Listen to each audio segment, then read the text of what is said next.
Hello, नमस्कार दोस्तों, कैसे हैं आप सब। उम्मीद है आप लोग अच्छे होंगे, स्वस्थ होंगे। आज की वीडियो में हम लोग निर्जला एकादशी व्रत की कथा, इतिहास और महत्व को जानेंगे। निर्जला एकादशी का व्रत ज्येष्ठ मास के शुक्ल पक्ष की एकादशी तिथि को किया जाता है।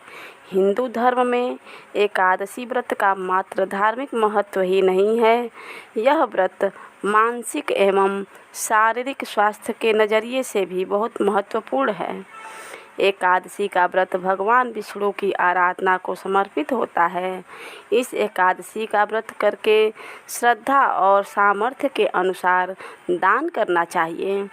इस दिन विधि पूर्वक जल कलश का दान करने वालों को पूरे साल की एकादशियों का फल मिलता है।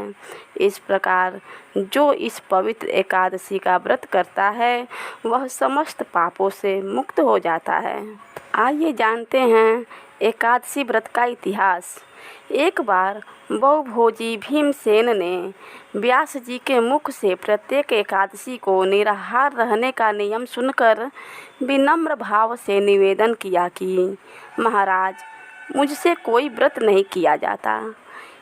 दिन भर बड़ी तीव्र क्षुधा बनी ही रहती है, अतः आप कोई ऐसा उपाय बतला दीजिए जिसके प्रभाव से स्वतः सद्गति हो जाए। तब व्यास जी ने कहा कि तुमसे वर्ष भर की संपूर्ण एकादशी नहीं हो सकती, तो केवल एक निर्जला कर लो, इससे साल भर की एकादशी करने के समान फल हो जाएगा। तब भीमसेन ने वैसा ही किया और स्वर्ग को गए। इसलिए यह एकादशी भीमसेनी एकादशी के नाम से भी जानी जाती है। आइए जानते हैं निर्जला एकादशी का महत्व। निर्जला यानी यह व्रत बिना जल ग्रहण किए और उपवास रखकर किया जाता है। इसलिए यह व्रत कठिन तप और साधना के समान महत्व रखता है। हिंदू पंचांग अनुसार वृषभ और मिथुन संक्रांति के बीच शुक्ल पक्ष की एकादशी निर्जला एकादशी कहलाती है। इस व्रत को भीमसेन एकादशी या पांडव एकादशी के नाम से भी जाना जाता है। पौराणिक मान्यता है कि 5 पांडवों में से एक भीमसेन ने इस व्रत का पालन किया था और वैकुंठ को गए थे, इसलिए इसका नाम भीमसेनी एकादशी भी हुआ। सिर्फ निर्जला एकादशी का व्रत कर लेने से अधिक मास की 2 एकादशियों सहित साल की 25 एकादशी व्रत का फल मिलता है। जहां साल भर की अन्य एकादशी व्रत में आहार संयम का महत्व है, वहीं निर्जला एकादशी के दिन आहार के साथ ही जल का संयम भी जरूरी है। इस व्रत में जल ग्रहण नहीं किया जाता है, यानी निर्जल रहकर व्रत का पालन किया जाता है। यह व्रत मन को संयम सिखाता है और शरीर को नई ऊर्जा देता है। यह व्रत पुरुष और महिलाओं दोनों द्वारा किया जा सकता है।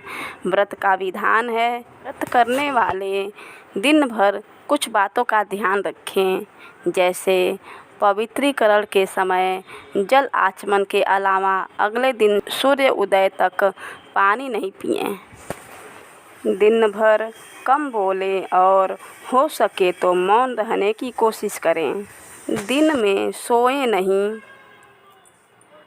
और ब्रह्मचर्य का पालन करें और झूठ न बोलें, गुस्सा और विवाद न करें। आइए सुनते हैं व्रत कथा को। जब वेद व्यास ने पांडवों को चारों पुरुषार्थ धर्म, अर्थ, काम और मोक्ष देने वाले एकादशी व्रत का संकल्प कराया था, तब युधिष्ठिर ने कहा, जनार्दन, ज्येष्ठ मास के शुक्ल पक्ष में जो एकादशी पड़ती हो, कृपया उसका वर्णन कीजिए। भगवान श्री कृष्ण ने कहा, हे राजन, इसका वर्णन परम धर्मात्मा व्यास जी करेंगे, क्योंकि ये संपूर्ण शास्त्रों के तत्वज्ञ और वेद वेदांगों के पारंगत विद्वान हैं। तब वेद व्यास जी कहने लगे कृष्ण और शुक्ल पक्ष की एकादशी में अन्न खाना वर्जित है। द्वादशी को स्नान करके पवित्र होकर फूलों से भगवान केशव की पूजा करें। फिर पहले ब्राह्मणों को भोजन देकर अंत में स्वयं भोजन करें। यह सुनकर भीमसेन बोले, परम बुद्धिमान पितामह, मेरी उत्तम बात सुनिए। राजा युधिष्ठिर, माता कुंती, द्रौपदी, अर्जुन, नकुल और सहदेव ये एकादशी को कभी भोजन नहीं करते तथा मुझसे भी हमेशा यही कहते हैं कि भीमसेन एकादशी को तुम भी न खाया करो, परंतु मैं उन लोगों से यही कहता हूँ कि मुझसे भूख नहीं सही जाएगी।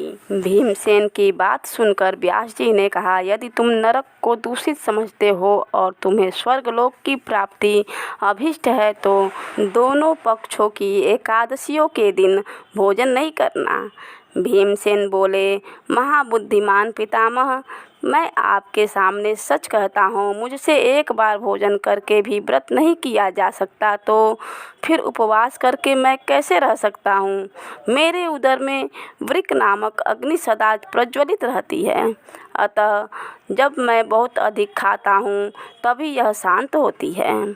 इसलिए महामुनि, मैं पूरे वर्ष में केवल एक ही उपवास कर सकता हूँ जिससे स्वर्ग की प्राप्ति सुलभ हो तथा जिसके करने से मैं कल्याण का भागी हो सकूँ।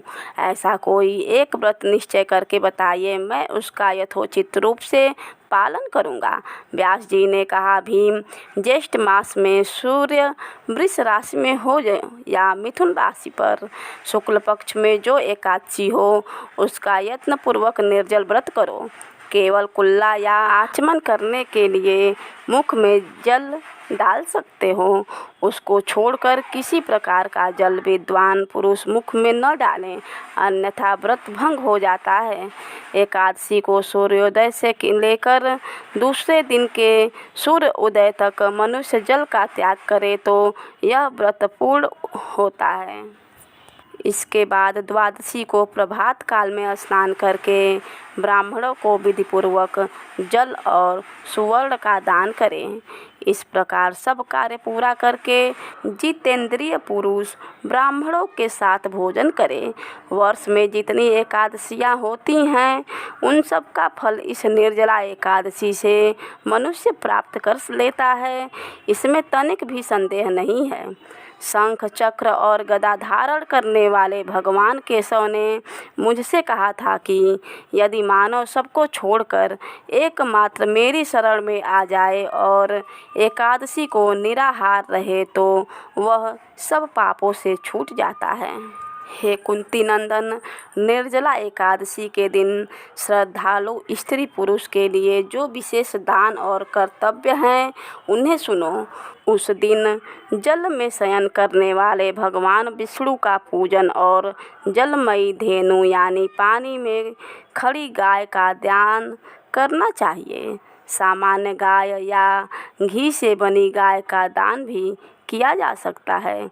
इस दिन दक्षिणा और कई तरह की मिठाइयों से ब्राह्मणों को संतुष्ट करना चाहिए।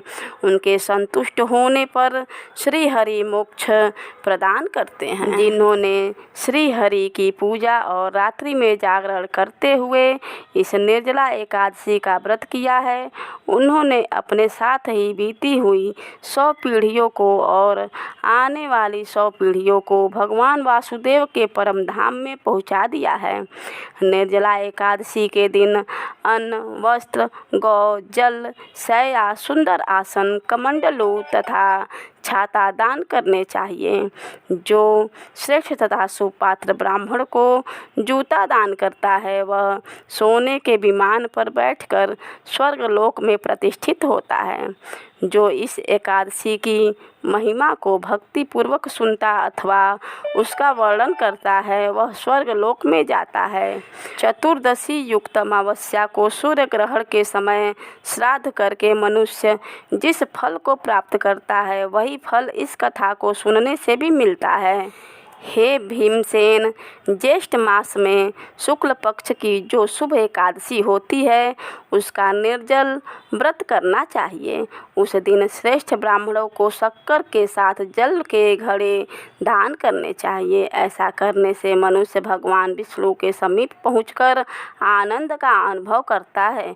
इसके बाद द्वादशी को ब्राह्मण भोजन कराने के बाद स्वयं भोजन करें। जो इस प्रकार पूर्ण रूप से पाप नाशनी एकादशी का व्रत करता है वह सब पापों से मुक्त हो आनंदमय पद को प्राप्त होता है।